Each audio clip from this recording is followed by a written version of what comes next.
ஒரு கதை சொல்லட்டுமா sir? 1960s Tamil Nadu politics Delhi தான் டிசைட் பண்ணிட்டு இருந்துச்சு. அப்போ ஒரு கேங்கு பாலிடிக்ஸ்க்கு என்ட்ரி கொடுத்தாங்க.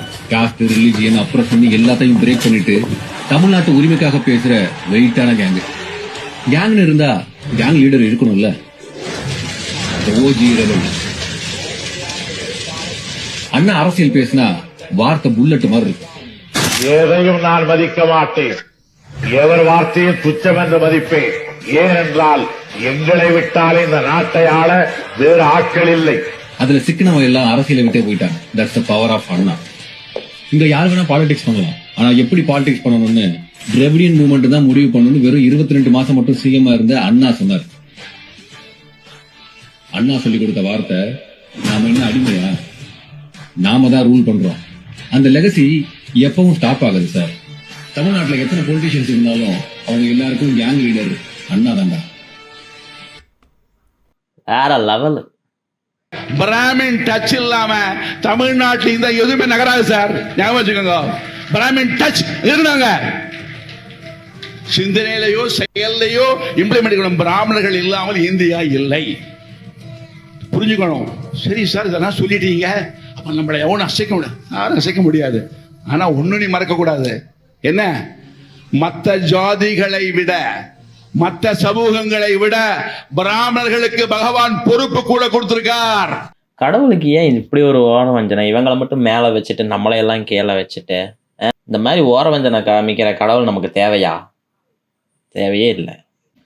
இதெல்லாம் இவங்களா கிளப்பி விடுறது. கடவுள் சொன்னாரு அதனாலதான் இப்படின்னு. நீ ஏன் இப்படி வந்திருக்கிற, உனக்கு நீ ஏன் அவ்வளோ கஷ்டப்படுற அப்படின்னு போய் கேட்டின்னு வையேன், நீ பண்ண பாவ புண்ணியண்டா அப்படிம்பாங்க. இதெல்லாம் யாரும் நம்பாதீங்க. நம்ம உழைச்சா மட்டும்தான் முன்னேற முடியும். நம்ம யாருக்கும் அடிமை கிடையாது. இவர் சொல்ற மாதிரிலாம் எதுவும் கிடையாது. திருவாரூர் தேர் ஓடாத தேரை ஓட வச்சு தமிழ்நாட்டுல 108 கோயில் கும்பாபிஷேகம் பண்ணி கொடுத்தா டாக்டர் கலைஞர். இவரை பார்த்து சாமி இல்லைன்னு சொல்றாங்க. தீர்த்தவாதிகள் அறிவிக்கட்டவன சாமின்ற பேர்ல கொள்ளையடிக்காதீங்க. கோயில்ல இருக்க நகையும் கொள்ளையடிச்சுட்டு போறீங்க. இதைத்தான் நான் சொன்னேன். கோயில் இல்லைன்னு சொல்ல. ஏன் இதுக்கு பராஜ தெரிய எழுதிட்டாங்க. இதுக்கு மேல உனக்கு என்னடா அறிவு? அப்படி முன்னேற்ற கழகத்துடைய செயலும் கொள்கையும் என்னன்னு இந்த ஐயா அழகா சொல்லிட்டாரு. எங்களுடைய குழந்தைகள் தைரியமா ஒரு ஸ்கூலுக்கு போனா கூட திருநூறு வச்சுட்டு போகணும்.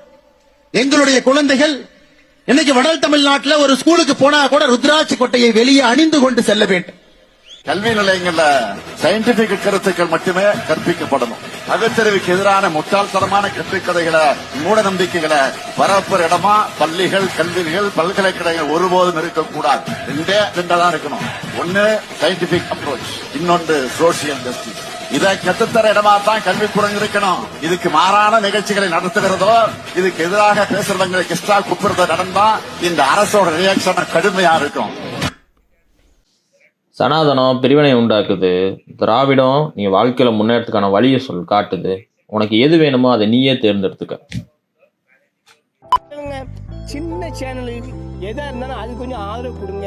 உங்க பொண்ணான கையை கொண்டு அந்த பெல்ல தட்டிடுங்க. அவங்களுக்கு சப்ஸ்கிரைபர் 5-10 ஏறுனா அவங்க மனசு சந்தோஷப்படும். அவங்க வீடியோவும் பாருங்க.